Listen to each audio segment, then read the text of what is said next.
Bismillahirrahmanirrahim. Biz çox vaxt insanın dəyərini onun sahib olduğu dünyəvi əşyalarla, tutduğu vəzifə və ya cəmiyyətdəki məşhurluğuyla ölçməyə öyrəşmişik. İnsanların çoxu elə düşünür ki, kimin həyatı daha rahatdırsa, kimin sərvəti çoxdursa, Allah onu daha çox sevir. Lakin mənəviyyatın pəncərəsindən baxdıqda, həqiqətin tamamilə fərqli olduğunu görürük. Yaradanın sevgisi səs-küylü uğurlarla, böyük saraylarla və ya insanların alqışları ilə ölçülmür. İlahi sevginin izləri çox daha səssiz, çox daha dərin və təvazökardır. Bu sevgi insanın qəlbinə yerləşdikdə, o insanın dünyaya baxışı, insanlarla davranışı və hətta kədəri qarşılama şəkli belə dəyişir. Onların daxilində elə bir dinclik olur ki, dünyanın heç bir fırtınası o sükunəti poza bilmir. Bəs bir insanın Allah tərəfindən sevildiyini necə anlamaq olar? Bu insanların hansı gizli xüsusiyyətləri, hansı mənəvi işarətləri var? Bugün bu hüzurlu səyahətimizdə Yaradanın özəl sevgisini qazanmış insanların sahib olduğu o sakit və gözəl işarətləri öyrənəcəyik. Birlikdə elmin, mənəviyyatın və Peyğəmbərimizin sallallahu aleyhi və alihi və səlləmin nəsihətlərinin işığında bu mövzunu araşdıracağıq. Əgər qəlbinizdə bir boşluq hiss edirsinizsə, insanların diqqətindən yorulmusunuzsa, indi hər şeyi bir kənara qoyun. Çünki bugün ruhunuzun əsl axtardığı o təmiz sevginin izlərini kəşf edəcəyik. Bir insanın Allah tərəfindən sevildiyini göstərən ən böyük işarətləri anlamaq üçün Peyğəmbərimizin sallallahu aleyhi və alihi və səlləmin bizə qoyduğu o gözəl nəsihətlərə baxmalıyıq. Onun öyrətdiyi ölçülər bizim adət etdiyimiz dünyəvi ölçülərdən çox fərqlidir. Peyğəmbərimiz sallallahu aleyhi və alihi və səlləm buyurur: Həqiqətən mükafatın böyüklüyü sınağın, yəni bəlanın böyüklüyü ilədir. Allah bir qövmü, bir insanı sevərsə, onları sınağa çəkər. Bu, ilk baxışda insana çətin gələ bilər. Biz düşünürük ki, sevgi olan yerdə çətinlik olmamalıdır. Lakin ilahi sevgi, insanı mənəvi olaraq böyütmək, onu fani dünyaya olan asılılıqlarından təmizləmək üçün sınaqlarla gəlir. Sınaq əslində Rəbbin öz qulunu təmizləməsi və özünə daha da yaxınlaşdırmasıdır. Bundan əlavə, Peyğəmbərimiz sallallahu aleyhi və alihi və səlləm başqa bir hədisində ilahi sevginin yer üzündəki təcahürünü belə izah edir. Allah bir qulunu sevdiyi zaman Cəbrail aleyhisselama səslənər və deyər: Mən filan kəsi sevirəm, sən də onu sev. Cəbrail də onu sevər və göy əhlinə səslənər ki, Allah filan kəsi sevir, siz də onu sevin. Sonra isə yer üzündəki insanların qəlbində o insana qarşı bir sevgi və qəbul edilmə hissi yaradılır. Yəni, Allahın sevdiyi insanın ən gözəl işarəti onun səmimi, təmiz qəlbli insanlar tərəfindən səbəbsiz yerə sevilməsidir. O insan bəlkə də heç kimə yaxşılıq edəcək qədər varlı deyil, bəlkə də çox məşhur deyil, lakin onun yanında olanda insanlar bir dinclik, bir hüzur hiss edirlər. Çünki onun qəlbindəki o ilahi sevginin nuru istər-istəməz ətrafına da yayılır. Allahın sevdiyi qulların həyata necə baxdığını, fani dünyaya hansı dəyəri verdiyini anlamaq üçün İmam Əlinin o dərin hikmətlərinə nəzər salaq. İmam Əli əleyhissalam Allahın xüsusi dostları, sevdiyi qulları haqqında belə buyurur. Allahın sevdiyi qullar o kəslərdir ki, insanlar dünyanın zahirinə, yəni bəzəyinə baxdıqları zaman, onlar dünyanın batininə, həqiqətinə baxarlar. İnsanlar dünyanın gələcəyi üçün narahat olarkən, onlar axirət, yəni əbədiyyət üçün çalışarlar. Bu nəsihət bizə çox önəmli bir işarəti göstərir. Allahın sevdiyi insanlar dünyadan qaçmırlar, lakin dünyanın köləsi də olmurlar. Onlar bilirlər ki, pul, vəzifə, və insanların rəğbəti müvəqqətidir. Onların ən böyük xüsusiyyəti sadəlik və təvazökarlıqdır. Başqaları daha çox mülk yığmaq, daha çox fəxr etmək üçün yarışarkən, onlar qəlblərinin təmizliyini qorumaq üçün yarışarlar. İmam Əli öyrədir ki, belə insanlar insanların içində olarlar, onlara xidmət edərlər. Lakin qəlbləri həmişə Yaradanla bərabərdir. Onları tərifləyəndə qürurlanmazlar, qınayanda isə kədərlənməzlər. Çünki onların dəyər ölçüsü insanların fikri deyil, Allahın rizası, yəni razılığıdır.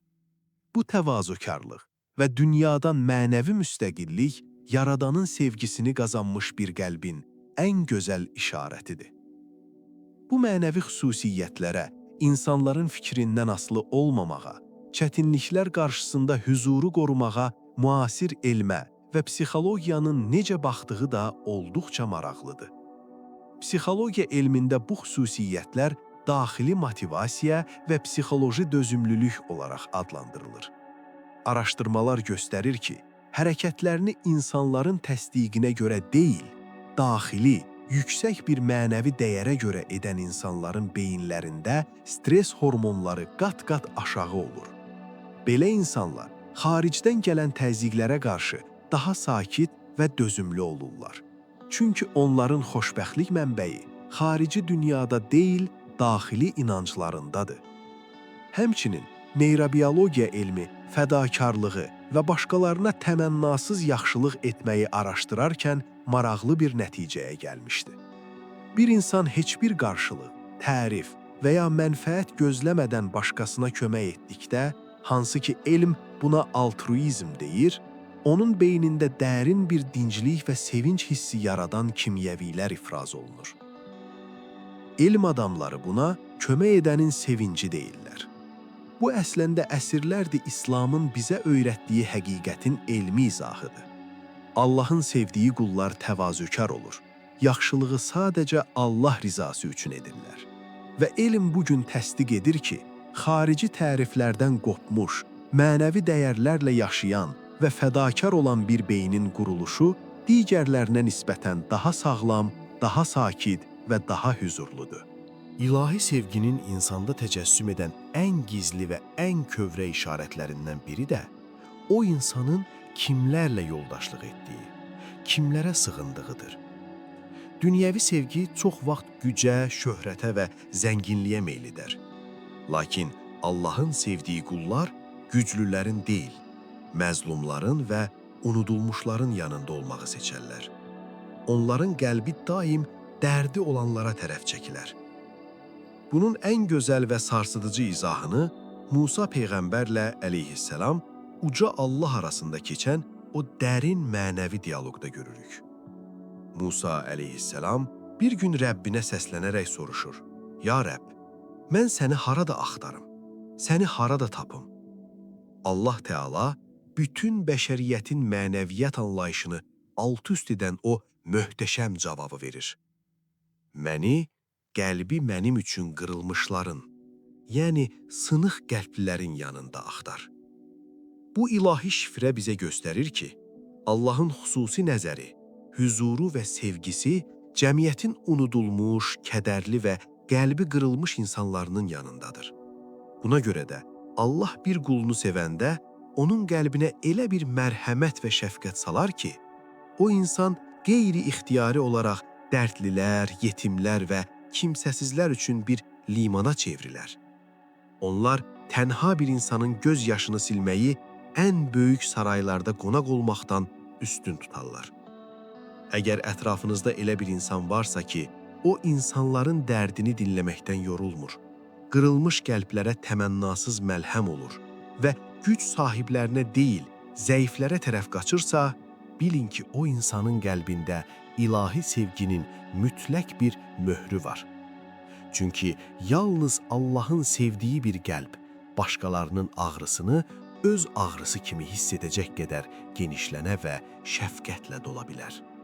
Yaradanın xüsusi sevgisini qazanmış insanların digər bir gözəl işarəti isə onların insanlara qarşı yumşaqlığı və həyata qarşı olan riza, yəni razılıq halıdır. Onlar asanlıqla bağışlayırlar. Ürəklərində kin, nifrət və intiqam hissi saxlamazlar. Çünki bilirlər ki, qəlbdə Allah sevgisi olan yerdə başqalarına qarşı düşmənçilik daşımaq o qəlbə ağırlıq gətirir. Onlara pislik edənlərə belə daxilən bir rəhm edərlər. Çünki o insanların daxili qaranlıqlarını, mənəvi xəstəliklərini görərlər. Digər tərəfdən, onların həyatındakı ən böyük sükunət mənbəyi riza məqamıdır. Yəni, Allahın onlar üçün yazdığı qədərə daxilən razı olmaq və şikayət etməmək. Həyatlarında nəsə istədikləri kimi getməyəndə üsyana düşməzlər. Bunda da bir xeyir var.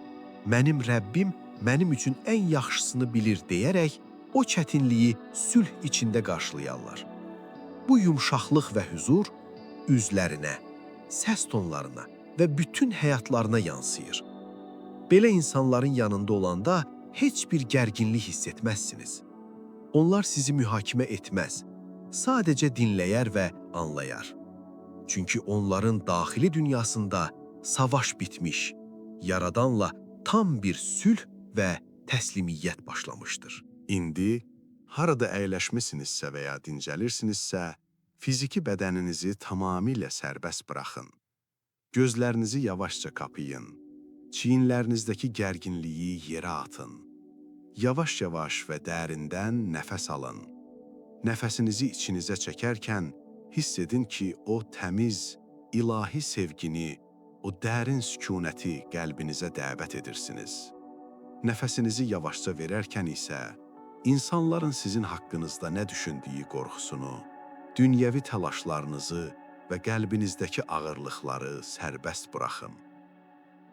Qəlbimizdəki o boşluq əslində maddi şeylərlə dolması üçün deyil, ilahi sevgi ilə dolması üçündür. Təvazökar olmağı, İmam Əlinin əleyhissalamın nəsihət etdiyi kimi fani dünyanın zahirinə aldanmamağı niyyət edin. İnsanların tərifinə və ya qınamasına olan asıllığınızı buraxın. Qəlbini hər cür kindən təmizləyən o cənnətlik insan kimi bağışlamağı öyrənin. Siz dəyərinizi yalnız sizi yaradandan alırsınız. Ruhunuzun dərinliyindən səmimi bir ümidlə yaradanınıza bu səssiz duanı edin. Allahım, insanların bəyənməsi və dünyəvi qayğılardan narahat olmaqdan sənə sığınıram. Mənim qəlbimi yalnız öz sevginlə, təvazökarlıqla və sükunətlə doldur.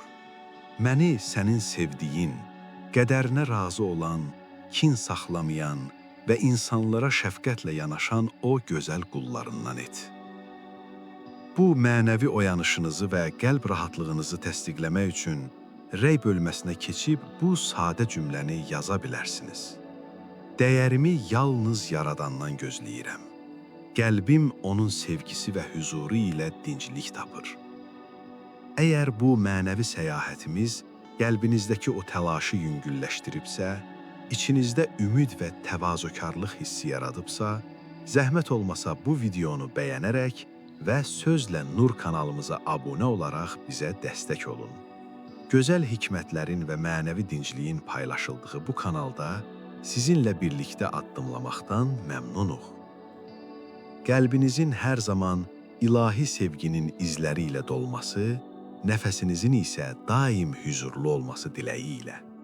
Sizləri dərdimizə dərman olan, qəlblərə sükunət verən uca Allaha əmanət edirəm.